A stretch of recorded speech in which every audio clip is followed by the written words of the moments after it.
So I've heard a few people make some comments about the rain and the massive amounts of it that we're having out there. But I just want to say from our standpoint, we are praising God right now that it's not snow.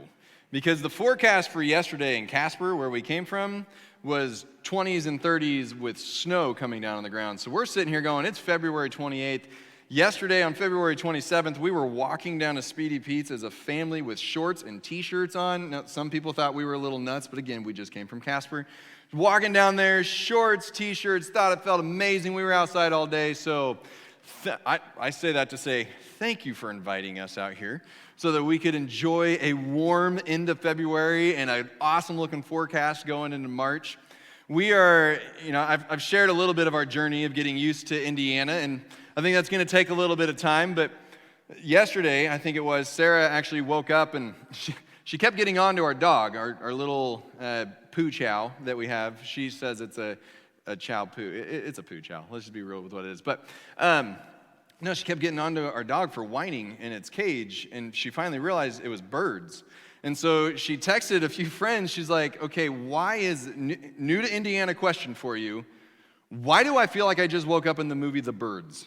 Because we looked out our front window, our back window, our side window, we looked out the garage, and we were just surrounded by flocks of black birds. One of those things that we're getting used to with Indiana, because I'm not even sure that many birds even made it up to Wyoming, just with their migration and everything. But it was something. She had to apologize to the dog, and then we had to be careful letting the dog outside because we were afraid that with that many birds, it might just take the dog away because that thing weighs next to nothing. But so it has been an adjustment, and it's continuing to be an adjustment. And one of the things that I've realized is that there are some stereotypes about Indiana and Indiana people that are true, but there are some that maybe are less accurate than others. One of those is that, so anywhere else in the country that you live, when they think of Indiana, they think all those people talk about is basketball.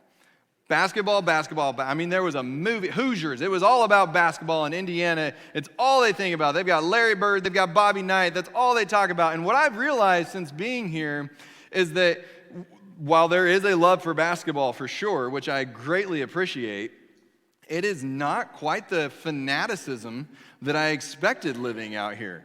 There are a few of you who are fanatics about it, but for the most part, the conversations have not steered that direction. In fact, I think I've had more conversations and learned more about corn seed and soybean seed than I have about conversations about basketball. So, it's one of those things that I came out here assuming, hey, I'm from Kansas, I'm going to blend right in because I can talk basketball all day long. And I realized, I actually have to learn how to talk about something else too. So that it's been a great adjustment. But we do that in relationships sometimes. We do that in friendships. We do that when we first meet somebody, that we make these assumptions. We make based on stereotypes or just based off of the first impression that we have of somebody, that this is who these people are or this is who this person is. And we really kind of like to use those things to just skip over those first several steps of getting to know somebody. Like, I don't need to get to know this about you because, and maybe it's a gender stereotype or it's a racial stereotype or whatever it might be. I already know this about you because you live in Indiana. So I'm just going to skip all these steps instead of recognizing that people, no matter how simple and down-to-earth they are very much like the analogy that we hear that they're like onions. That it's you peel back one layer and there's another layer to look at, and you keep on going down, and there's more and more layers. I don't know why they use onions. It's a disgusting thing to eat, but there's more and more layers that you have to peel back to really get to know somebody. It would be a lot easier if we could just be like, I already have figured out all of these things about you, so we don't need to bother with that in our relationship. And we do that.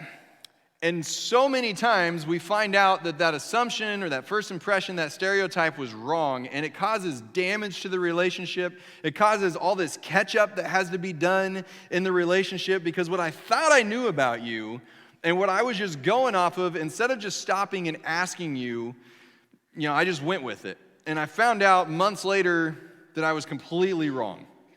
I was talking to somebody back in Casper before I left that for 2 years had been calling the chairman of our board by the wrong name. Something that simple, he'd been calling him Michael for like 2 years. His name was Brian. And all of a sudden, someone else said Brian to him. He's like, who? Oh my, your name is Brian? And so this thing that he'd been living under this whole time, and he was super embarrassed. Brian just laughed about it. So I think he still calls him Michael to this day just for the fun of it. But it's that one simple thing. And as we get to know people, we realize that if you change one little thing about somebody, you really can change the entire person and who they are. Take myself, for instance. I was just, Marlis Day walked in here this morning. She said she's been walking. Where are you at? Where are you, Marlis? Back there. Marlis was walking in, and so far she's only seen me on a screen. And she said, on the screen, I thought you were like 6'4". Nope. But if I was, think about all the different things that I would have experienced in my life and how all of those, I would have to duck when I walk into things. I wouldn't have gotten blocked 10 times in one game when I was in junior high. All of these things that would have been different, which all of those experiences would have then changed my personality and they would change who I am to this day. You take somebody who's shy and quiet and you give them that little burst of, okay, they're going to be a loud person instead, and it changes so many things about them. You change somebody's family background. You change their relationship background. You change one of these things, and it really seems to change the entire person, and it can seem to change everything about this person. And Jesus is the same way. Many of us, we've grown up with these ideas about Jesus, and hopefully, most of those ideas about Jesus are correct. I'm hoping that over the course of the next month, as we talk about some things about Jesus, that it's not just tearing apart everything you ever knew about him, unless that needs to happen, in which case I hope we tear apart everything you ever knew about him, so that we walk away with an accurate depiction of who Jesus is. But there's a theological word that I'm going to give you this morning, so just in case you run into some theology professor when you're walking through town later, you can say, hey, guess what I learned earlier today when I was at church this morning? I learned this word called heresy. You can write that down if you want to, and then you'll feel really smart when you're having theological discussions. But a heresy is just simply a bad idea about Jesus. It's taking one of those assumptions, it's taking one of those preconceived notions, those first impressions, and it's putting it on him when it's actually not something that's true about him. For instance, Docetism, so here's another word that you can take to that theology professor. Docetism is the belief that Jesus is fully God, but he is not at all human. He is 100% divine, he is a deity, but there is no humanity in him whatsoever. And now some of you are sitting out here and you're like, well, of course, I would never believe that. Who would believe that? There are a lot of people that believe that. And there may be some in this room today that believe that. Now, here in a little bit, we're going to talk about why that doesn't work and why there's so much evidence to the contrary. But to make this a little bit easier, because if you're walking around town and you're having a conversation with just, someone that you run across at the Gray's coffee shop and they say, so what does your church talk about? Well, we talk about Docetism. They're going to sit there and they're going to look, what in the world are you talking about? So we're going to have a little bit more fun with this. And we're going to rename Docetism, and actually we're not going to rename it. Todd Miles has already renamed it. Steal it from him. He gave it to us, so it's not really stealing. But we're going to rename Docetism the Superman heresy. The Superman bad idea about Jesus. How many of you grew up reading comic books, especially superhero comic books? Anybody? I only grew up reading the Archie comic books, so that wasn't my history. But how many of you grew up watching Superman movies? You remember the Christopher Reeves movies? There's a lot more hands. How many of you have ever watched one of the TV shows based on Superman? Lois and Clark or Smallville or any of those? How many of you have just never heard of Superman before? Anybody? He's this guy right here. Nobody? Okay, just making sure. Well, there are some variants to the origin story for Superman, but generally speaking, Superman was actually a little boy by the name of Kal-El on the planet Krypton. And on the planet Krypton, his parents, his dad was Jor-El, and I don't remember his mother's name, but his parents discovered that the entire planet of Krypton was about to blow up. Now, again, origin stories differ a little bit. If you're hearing this origin story from an environmentalist, they would say that it's because the Kryptonians were about to destroy the entire planet and therefore it was going to blow up. If you're hearing it from somebody who's like, I don't believe in any of that green stuff, it was just going to blow up on its own. So, either way, Krypton was about to blow up. And so, Superman's parent, Kal-El's parents, figured out a way to get him to safety. So they take this little boy and they put him in this little capsule and they shoot it off away from the planet and they shoot it towards this planet in the galaxy that they had discovered previously that they knew would be a good planet for him to go to, called Earth. So this capsule goes firing off across space and it comes into the Earth's atmosphere, and there's this human couple driving along in their rickety old pickup, most likely because they were in the great state of Kansas. So they're driving along in their pickup, and the spaceship comes down, and they see this just fireball going across the sky, and they do what we would probably all do because we'd be curious. They drive over to see what in the world just landed in the cornfield. And so they go over there, and they see, man, there's this little capsule here. It's smoldering a little bit. You can see where it's gone all the way across the dirt and left this big old ridge that some farmer's going to have to work out later. And so they go up there and they see that in this capsule there's a boy. And they do what every young couple would do if they found a boy in a capsule in the middle of the field. Well, they take him home and they raise him as their own because that's what we would all do, right? None of us would call the authorities or anything like that. We would just take the boy home and we would raise him. And so that's what they do. They raise this boy that they found in a capsule in the middle of the field, and they don't let anybody know. They just say that it was some long-lost relative that had to come live with them. And as they raise him, they begin to realize there's something different about this child. This child, he's faster than his friends. Like, he is a superb athlete. And he doesn't get hurt like his friends. Like, he doesn't bleed, like, ever. This is the easiest child to take care of. They don't have to take him in for broken bones or sprained ankles or big cuts when they fall off a horse or something like that. Like, no, they have no problems with him health-wise. He's a picture of perfect health. And they begin to realize that, maybe this child that we found in a capsule in the middle of the field, maybe there's something different about this child. And in my favorite kind of, it's the growing up scene, I guess you could call it. It comes from the show Smallville that came out when I was in college. And we would watch the show. I'd sit with all my roommates every single week, and we'd have a bunch of friends, like up to 12 to 15 guys in this tiny little room watching the show. And I mean, it smelled horrible in the room, and it was hot. And then I would have to lie to Sarah and tell her that I hadn't already watched it with my friends because I was supposed to be watching it with her for the first time every week. But in this scene, he's having an argument with his Earth dad, Jonathan. And they've renamed him Clark, so Clark Kent is having this argument with Jonathan Kent and their football and all this kind of stuff because Jonathan's afraid that everyone will realize he's different. And Clark's like, I am different. And he takes his hand and he goes over to the wood chipper and he just shoves it in the wood chipper. And rather than his hand having any damage to it, the wood chipper just kind of and explodes a little bit. Like, he destroys the wood chipper with his hand. And that's that moment of, there is something very, very different about this Clark Kent guy.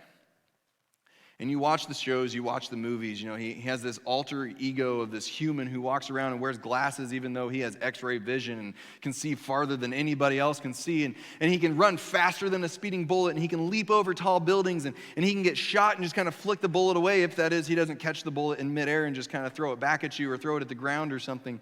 He's not like everybody around him, no matter how hard he tries to blend in. He will never ever be human. And that's why he is such a great example of this Docetism heresy, that Jesus only appeared to be human. And it sounds great. I mean, it would be really good for us, and it would be really convenient for us if Jesus was never actually human, if he was only divine, if he was only God. Because what it would mean is that we would be off the hook. We wouldn't actually have to live up to the things that he told us to live up to. We wouldn't actually have to take these teachings that he gave us and follow through with them. Because after all, we're only human, and humans can't achieve these things. Jesus could do them because Jesus was God. He wasn't human. That would be really convenient for us. You know, Todd Miles writes it this way in the book that we're studying together as a church. He says that we are often so adamant about affirming the deity or the godness of Jesus that we ignore or even discount his humanity. The problem is that as we read through the Gospels, as we read through the New Testament, even as we go back and we read about the prophecies of Jesus in the Old Testament, we realize that there's just way too much evidence that he was actually fully human. You know, first off, Jesus had a real birth. Now, his conception was something different, but he had a real birth. You know, we like to sing the song at Christmas time of away in a manger, no crying he makes, but really, like, let's get real here. He was born in a manger. He had straw sticking him in places that no baby should have straw sticking him. He cried. He made some loud noises. As he grew up, he threw tantrums. As he grew up, he bled. He wasn't like Clark Kent. He had boo-boos that his parents had to take care of. He went to the bathroom and they had to clean him up. His father was a carpenter. There was probably some time or another that he hammered his own thumb with a hammer and it hurt, and he cried out because it hurt. He had a real birth and he had a real childhood. If he didn't, you know, the story of Jesus when he gets left behind at the temple and his parents they're walking along and all of a sudden, you know, they're like, where's Jesus? You notice what they don't say is, he'll find his way back. He is God after all. No, they begin to run back. Have you seen my son? Have you seen my son? Have you seen Jesus? Have you seen him? Because they're panicking, not because they've lost God. They're panicking because they've lost their human child. Jesus, as we read through the Gospels, Jesus grew tired. There's a story in Matthew where Jesus is on a boat. He's been spending his entire day serving people and healing people and talking to people, and he's just worn out and he's exhausted to the point that there is this extreme storm going on, this violent storm going on, and his disciples are flipping out. You know, his disciples who are experienced boatsmen are terrified of this storm. And they're looking around and they're realizing, kind of like his parents, we don't see Jesus. And so they go and they finally find him below on the boat, and he is passed out cold because he was so tired from the exertion that he had given all day long, to the point that they have to shake him awake. I mean, this wasn't a, hey, Jesus, hey, Jesus, can you help us out here? It was a, Jesus, we're gonna die. You got to do something about this. Like, have you ever been to that point where you were so tired that somebody had to shake you awake? I know I have. Maybe you haven't experienced that. But that's how tired Jesus was. But as we read in the Psalms and as we read in Isaiah, we see that that God doesn't grow tired or weary. So if God doesn't get tired and weary, you can look it up in Psalm chapter 120 or Isaiah chapter 20. I don't want to tell you the wrong one. I wrote this one down just in case. Isaiah chapter 40, Psalm 121. You can look it up. He doesn't grow tired. So if God doesn't grow tired, but Jesus grew tired, then there must be something about him that isn't just God. He also got hungry.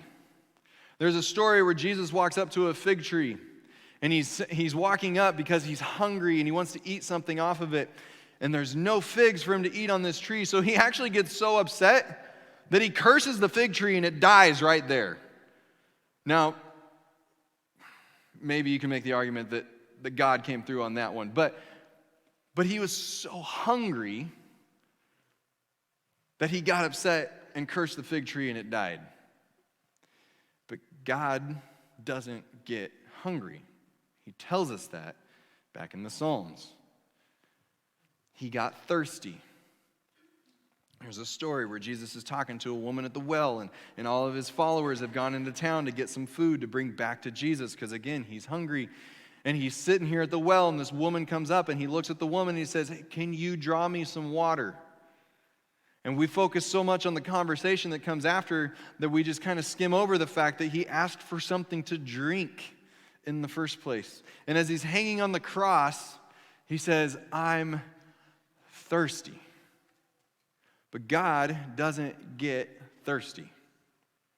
And Jesus, because of his humanity, as he's in the Garden of Gethsemane before he goes to the cross the next day, because he knows what's coming, he is in such agony. His humanity is in such agony because he's suffering mentally and emotionally over what's coming the next day that he's sweating drop blood.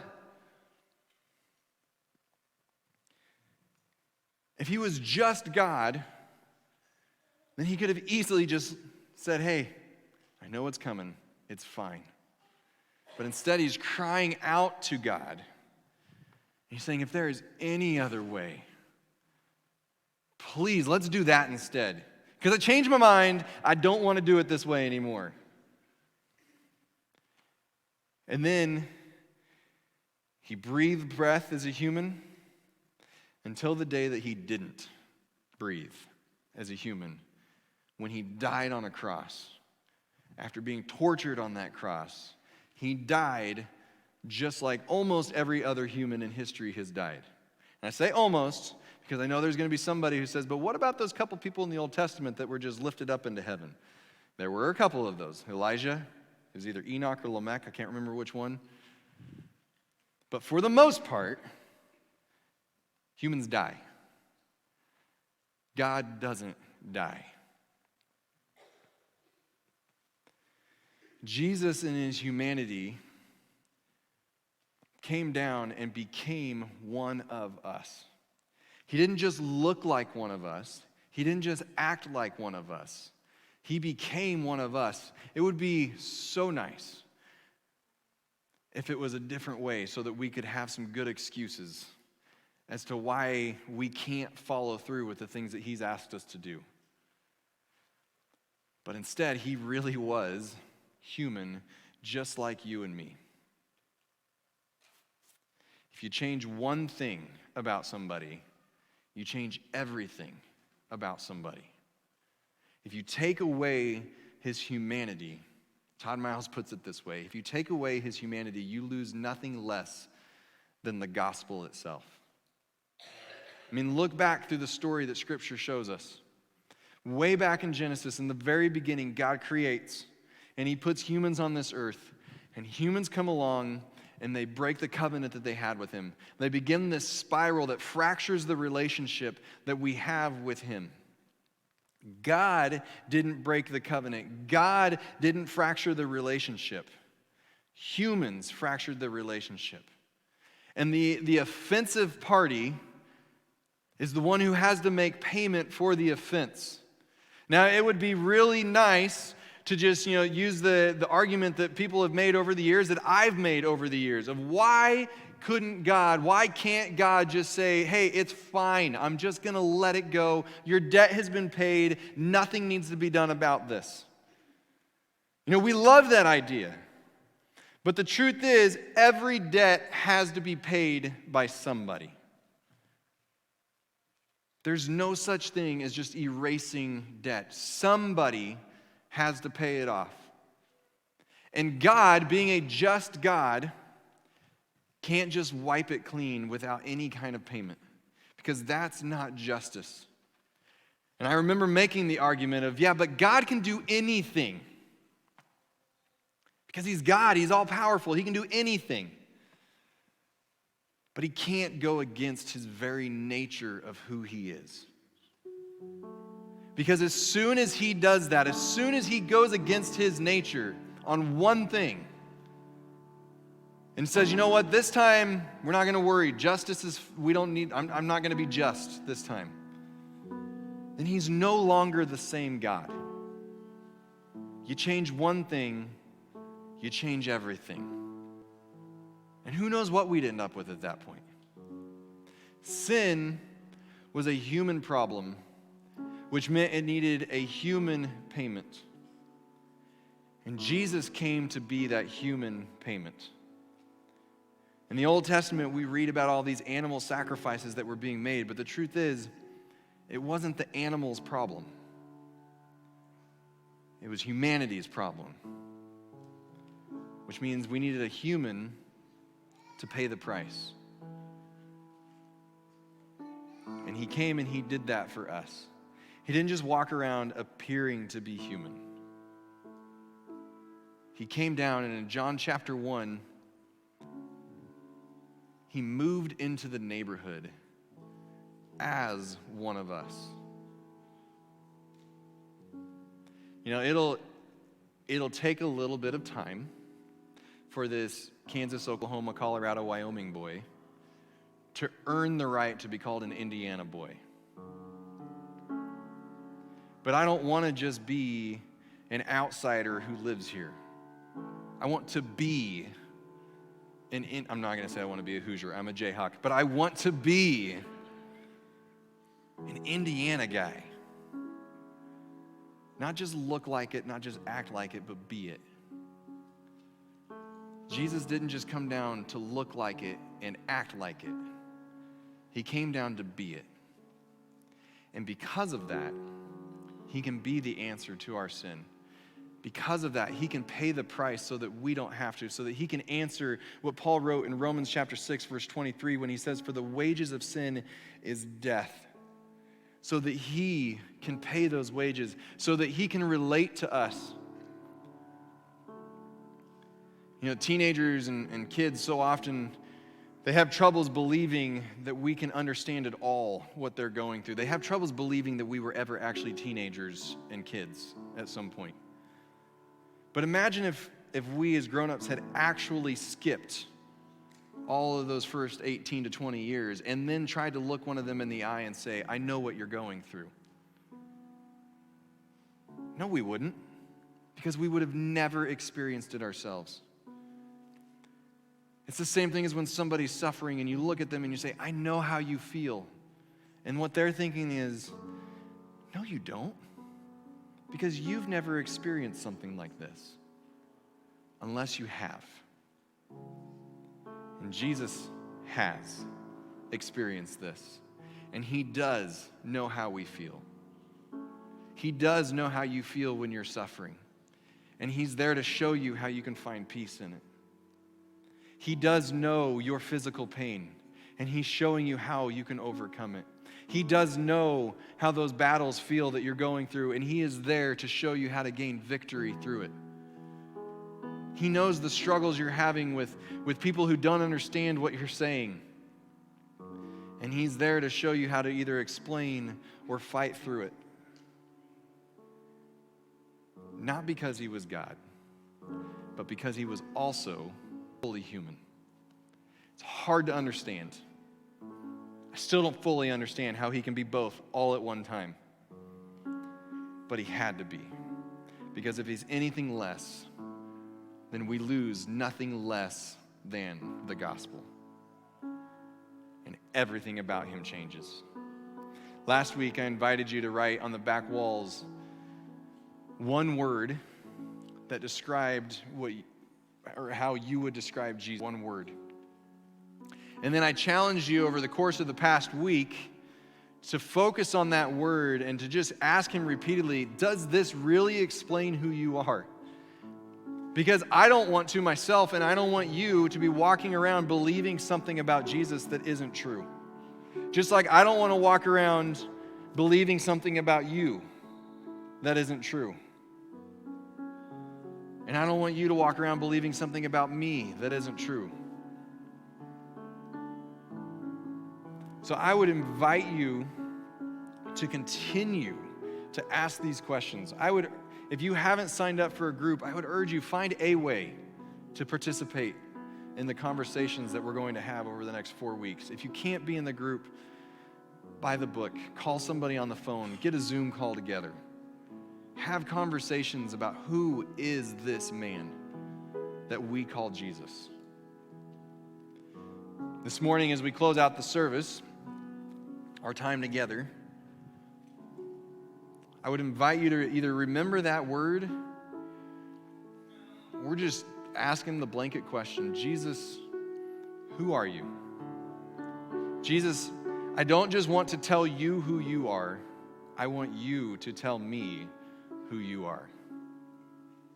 So that you're not walking around calling Brian Michael for the next few years. God, thank you for being honest with us as to who you are and to showing us who you are. It's so simple yet so complex all at the same time. That it blows us away how we can fully know you yet have so much to know about you all at the same time. So I pray that over the course of this next month and beyond, not just the next month, but that you would show us just a few more glimpses into who you are so that we can then take that and understand what it means to know you and to follow you and to love others in your name. We love you, Jesus.